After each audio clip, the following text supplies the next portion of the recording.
one things, if I can ask you about it, is to do with social media. And with, you're very hot on Instagram and Twitter and different things. And again, your posts get a hell of a lot of kind of likes and a lot of different stuff. There seems to be a very vibrant kind of property community. Yeah. So no.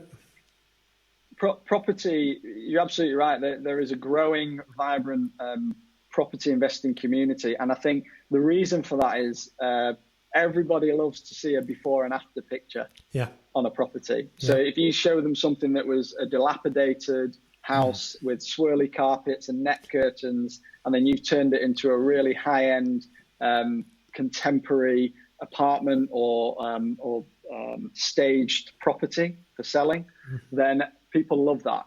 And so it's very visual. And that's the thing. If you're trying to create credibility and track record, then things like Instagram, LinkedIn, and Facebook are effectively my online CV. You know, I could talk your ears off talking about property, but it's not going to get an investor excited necessarily.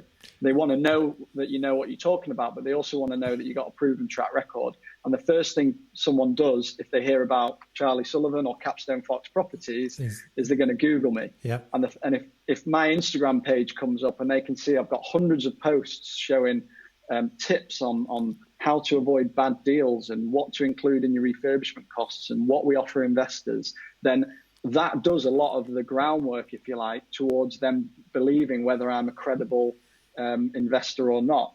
And it's free. Yeah, 100%. So it's hugely powerful. But you do it very well. Because one of the things that I kind of find is that so I never tell anyone who I work with. I never do it publicly because for different reasons, but I purposely do that. But it means that it's so much harder to demonstrate capability and knowledge because I purposely don't talk about what I do. I talk about what I can do, but it's more a confidentiality kind of thing. But that's, a big advantage. But then almost from your own business point of view, do you actually view it as a competitive advantage that you can have over your competitors? The fact that you can out communicate and out brand, because your branding and stuff is very good. And actually, I purposely put the orange on just for you. But you might not be able to see it on the webcam, but you'll see it on the live stream. But I think you do that honestly very well. And even I remember when you got the logo done originally, I could tell it was very good. And it's almost when anyone has a business, no matter what the business is, there are different ways that you can outcompete people. So for instance, you could buy better properties at better prices. You can have better refurbs, better suppliers, turn around quicker. But one of the big ones is your ability to market yourself. And do you find that is also true of property?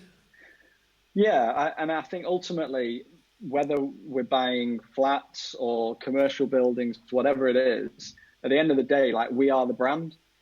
People are going to buy into us as investors, and they're either going to think we know what we're talking about and we're a safe pair of hands, or we haven't got a clue and we're absolute charlatans. And so I just see our job as, I keep it really simple. We're telling our story. I don't profess to be the know-it-all about all things property, but what I have done is been able to demonstrate that we can build a sustainable portfolio, over a few years and is growing into other strategies. And we're helping other people do that as well. So I think just telling your story, it's the whole sort of Gary Vaynerchuk thing of bringing content, showing people what you're doing, warts and all. First time I did a video online, it was probably one of the most cringy things I'd ever done. I was saying every other word.